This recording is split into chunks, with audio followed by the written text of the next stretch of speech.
I got a problem. I got a serious problem, and I want to talk about it right quick. We're going to talk about these folks out here starting these locks. This really grinds my gears in what's going on in today's world.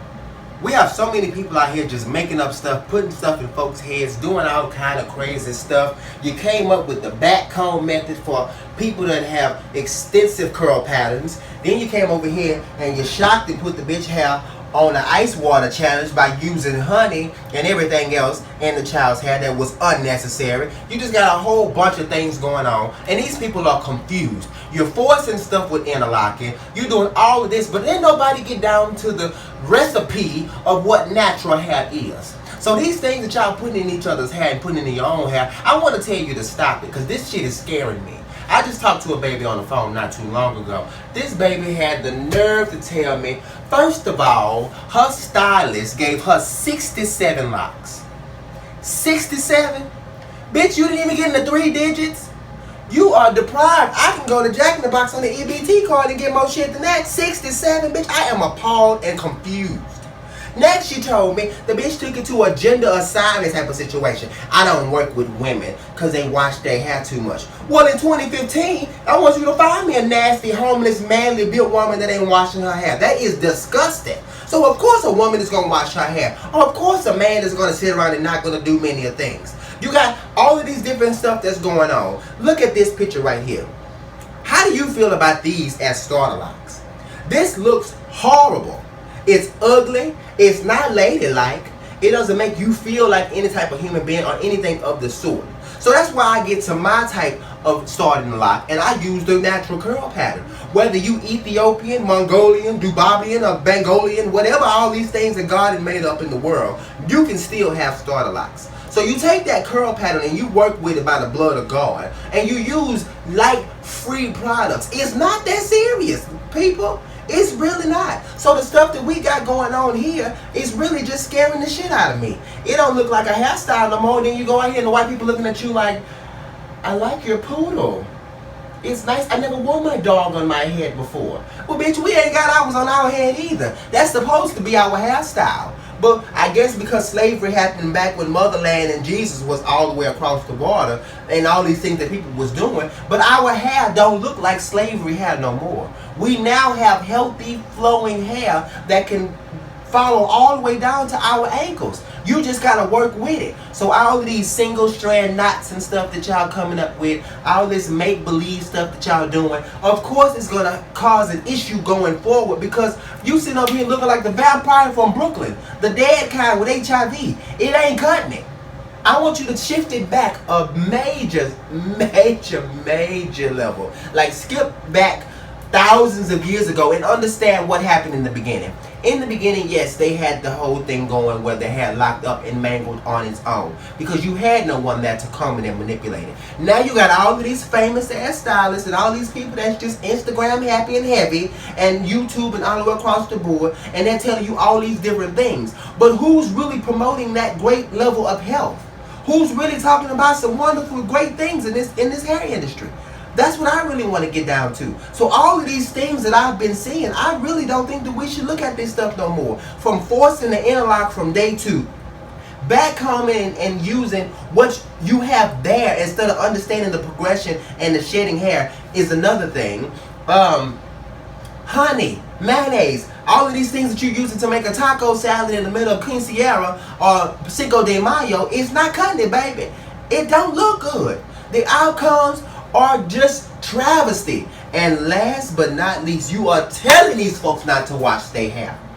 Why would you do that? That's foolish. And it stinks. I ain't going home to lay next to my boo with a hair smelling like old Mexican fart. Why would you do the same thing? I'm just trying to understand the process to the madness here. Because whether the hair is 3 inches short to 12 inches long, I can coil it. I can start a good foundation.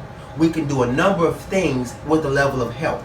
With my coil, I then have a lock that starts within 6 to 9 weeks, which is just 1 to 2 months. It's really not that long. This process will happen on its own because, one, you shed hundreds of hairs a day. Within a week, within a month, all of that time in a natural setting of a coil pattern, curl pattern to a coil pattern, of course that's going to start a tangle situation from your sweat, your moisturization, your hydration, the whole nine of everything you got going on. So please tell Mother Teresa and all of her dead servants to stop playing in y'all heads and taking y'all money. All y'all doing is paying these folks light bill, and they don't give three shits about what you got going on. So that's the... My second problem is, when a bitch come in looking like this, you look like, bitch, you got too much hair. No, she don't. How you gonna tell your sister you want her to look like Susan G. Coleman? Let that girl hair grow. Let her soul flow. Bitch, where's this? Oh, bitch, I'm finna get up in here, baby, and I'm finna make this hair feel so goddamn good, baby. This is lovely. This is luscious. Now, my problem with you monkeys is y'all ain't trimming y'all ends. And you're looking like me. Now, let me show you what not trimming your ends look like. When you stick your hand in your hair and it won't come through, if it's just pulling off wigs and pulling off hair like that, baby, you don't have what it takes. You hear me? I need you to trim that dead hair off, because even though it's natural hair and it comes from the blood of God. Praise Hey, I want you to know that even God had to be rejuvenated. Even God had to sit down on the altar and say, I'm going to die today. But in 3 days, I want y'all to know I'm coming back in this bitch. And when I sit down, my ends will be trimmed. I would have stopped my visible changes, and I would have got that lovely cut and watched this hair grow. Let me pick my good hair up off this floor, because my shit is too pretty for this. But like I was saying, when a woman comes in and she has long hair, and she sits in your chair, well, it's 2015. Women and men coming in looking like these days. But anyway, when a woman comes in and she sits in your chair and she says, I want to start this with locks. My first question is, one, what size are you looking for today, baby? You want a regular medium, you want a small, you want whatever. And depending on the size of their head is what you get going forward. I got some clients that look like spoons. They got big heads, no bodies. I got some clients that look like baseball bats, where you big at the top and you skinny at the bottom. It just depends on how your body is built. But I'm going to make sure that your locks fit that formation. That's what you came here to ask me for, and that's what you're going to get. That's the important factor. Amen? Amen. Amen. So, when that girl tell me she want locks and we have that coil going from up here all the way down to down there, that's not an issue. That's some healthy, beautiful stuff. That means your sister took care of her hair. That means your sister was sitting at that shampoo bowl, scratching and pulling and combing and doing all that she needed to do. Maybe she didn't get her ends trimmed, but maybe she didn't. That ain't the time to talk to her about it, because she's about to lock her hair up anyway. So if you need to do a healthy trim, do a healthy trim in ways that they can trust you. Don't do a healthy trim in ways they're coming out there looking like men and they bald headed, because she came in with years of growth. She want to walk out with years of growth. That's the important factor. Amen. Amen. So now you make sure that coil is, bitch, it better be banging like American Dad and American Gangster. I swear to God, it better be just everything she needs. I'm not lying to you. And I need you to let her serve. Once she finishes that, she gets up, she feels beautiful, she feels like somebody. She didn't feel like you cut all her shit off. And that's the part that matters too. So, going forward, please educate your clients on getting those ends trimmed, conditioning, coming in and getting a healthy maintenance. Don't look at your hair as luxury. It's just a regular thing for you to do. And bitch, you look like me. Now, and for the lock extensions, we'll talk about you another time, because I want to make sure that every last one of y'all got edges. You can't walk in looking like this, talking about, can you please extend my locks? It's not going to cut it. Please sit back. Please sit back and understand what's going on.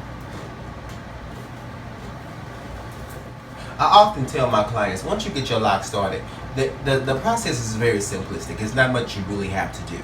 Because if you think about it now, ongoing, you kind of want to make sure that your locks are not going to go into a situation where you need a bunch of repair, or you have a bunch of thinning, a bunch of breakage. So if you set a foundation, if you set that place that's really going to help you go forward, and just really give you the nutrients, the protein, the vitamins, all of the above that you need, I guarantee you that lock and that hair will become strong. So the second time I see you, or the second time you see your loctician, what you're looking for is that retwist. Whether you have to use a comb or you have to use the rat tail and the palm roll. It's up to you and it's up to your loctician to the progression that they see that your hair is making. In this process myself, I like to go ahead and start the palm rolling if the hair is long enough for me to do so. In that palm roll, that allows me to keep the hair congruent. It allows me to see that the hair, where the hair could be breaking or what it could be. Because I can honestly say that even sometimes with myself, I may not be making the same rotations with my comb in my twisting. So because I don't make always that same rotation here, sometimes I can make the same rotation here. That's just understanding my product and my productivity of starting my lock. Because I'm only using solution at this point unless I start to palm roll and then I'm adding in the Talil Wajid. So in that beginning phase, that's really setting that bud for my locks. I'm setting that foundation for everything that we have going forward. I'm going to clip that down and they halfway to like 3/4 of the way down of the lock. And that pretty much is going to set that lock, set them under the dryer for just a few minutes, take them out and take the clips out. It's nothing serious, just making sure that their hair is tied up every night and making sure that their hair has a good level of hydration. So just understand that's what you need to do. You loud. But understanding that that's all that's needed in the hair, understanding that the hair does not take that much in that beginning phase, understanding that the hair is going to work with you. Now there is going to be a point of reversion. The reversion is going to come because your hair is not used to being in a lock. It's not used to sitting in this coil already. It was used to being free in the afro. So you just took that slave and you tied it back up. Everything that Abraham Lincoln and everybody else worked hard to free us on, and Harriet Tubman, Sojourner Truth, and all the rest of them folks, you just put us back. This is not a problem. You asked for it, that's the lifestyle, that's what's going forward. So now that you put that back, you clipped it down, you're going to use that hair and make sure that the shaded hair, as well as the hair that's still attached to the scalp and the follicular level of the body, is still working and going forward to supply nutrients and everything that's needed to everybody, all the hairs that you have going forward. That basic information is going to keep you and your locks healthy the whole time. So there isn't too tight twisting. There isn't. Locks will tell you what you need and they will tell you what you don't need. They'll tell you when it's too tight, they'll tell you when it's too loose, they'll tell you when the hair product is too flaky, too jelly, too thick. It will tell you everything that you need to know so that you can fix that. And once you're able to fix that, once you're able to clip that, your starter lock process now is on its way. So the next thing you're looking forward to is the beginning of your level of maturity. That's what I want to talk about next. But right now, I really want to talk about the starting phase of your starter locks. I want to talk about the beginning phase of everything that you got going forward. I want you guys to understand and know that you can start your locks. It is not a crime. It is nothing unhealthy. It is nothing crazy. It is nothing you should be afraid of. What should be offered is integrity, lightness, form, all type of education, and a basic level of understanding. With those few things, your locks are already on their way to a successful journey. Believe it or not, these are locks that I started just 1 month ago. 3 weeks into the process. She's worked out, she's done a number of things, but what I can tell is she tied her hair up.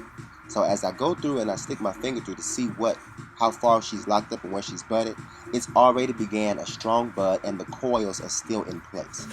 So we shampooed it to make sure that it was clean and went ahead and retwisted it, only using small amounts of the Talil Wajid tight hold and my lock and curl. This is what the spray that you see here, why it looks so wet.